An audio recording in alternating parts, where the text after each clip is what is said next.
Plastic బాటిళ్లను ఉత్తగానే చెత్తలు వారెత్తున్నారా? పాత ఇనుప సామాన్లకు ఫ్రీగా ఇచ్చేస్తున్నారా? ఏహే, గవేం పనికొత్తే అని ఏడవర్తా అని ఇసిరి వారెత్తున్నారా? ఇక ఈ కానుంచెల్లి అట్లా వారేకుండ్రోళ్ళు బాటిళ్లను భద్రంగా దాచిపెట్టుండ్రి.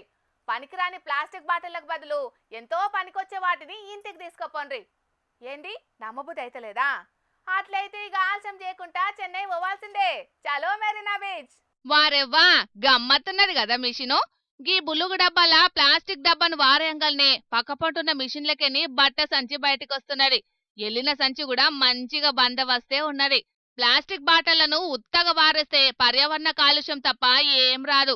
బాటళ్లను 50 100 జమ చేసి పాత ఇనుప సామాన్లకిస్తే 10 20 రూపాయలు వస్తుండొచ్చు. వాటితోటి షాయి కూడా రాదు. చెత్తను ఇంట్లో దాసుకునుడు తప్ప ఏమిటికి కాదు. టూరిస్టు జాగలల్లా అడ్డగోలుగా ప్లాస్టిక్ ను వాడి తువ్వల మీద ఇష్టం వచ్చినట్టు వారేస్తుంటారు. ప్లాస్టిక్ సామాన్లతోటి మస్తు పరేషాన్ ఉంటది.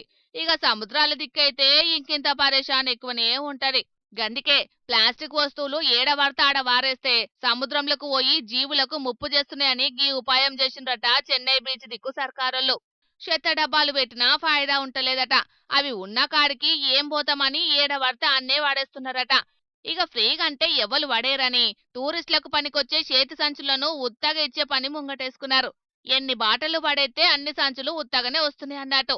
ఇప్పటికైతే చెన్నైలున్న మెరీనా బీచ్ దిక్కు అక్కడక్కడే ఏర్పాటు చేసిండట. చుట్టుముట్టోళ్ళు వీడియో తీసి ఇంటర్నెట్ లో ఇసుడుతోటి పొట్టు పొట్టు వైరల్ అవుతాంది ఈ మిషన్ వీడియో. మన తాన కూడా ఇసొంటి పెడితే మంచిగుంటదని మస్తు ఫీల్ అవుతున్నారట కడమ బీచ్ ల దిక్కున్న జనాలు.